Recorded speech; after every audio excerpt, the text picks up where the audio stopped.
ઢોકળા બનાવવા માટે મેં ચોખા, ચણાની દાળ, મગની દાળ અને અડદની દાળને 12 કલાક પલાળી લીધા છે. હવે આપણે એને એક મિક્સર જારમાં લઈ લેવાનું છે.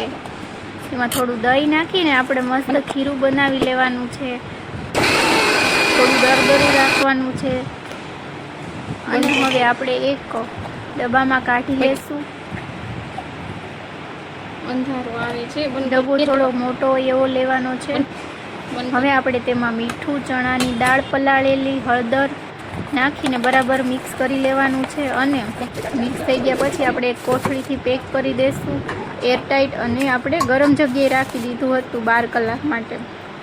ત્યાર પછી આપણે બરાબર ફેટી લેશું. થોડું તેલ, કુકિંગ સોડા અને ગરમ પાણી થોડું નાખીને આપણે બરાબર હલાવી લીધું. ત્યાર પછી આપણે પ્લેટમાં મૂકવા ઈડલી બનવા મૂકી દીધી છે. તો તૈયાર છે આપણા ઢોકળા. ચાલો ફ્રેન્ડ્સ, ખાવા માટે લાઈક, શેર, સબસ્ક્રાઈબ કરવાનું ભૂલતા નહીં.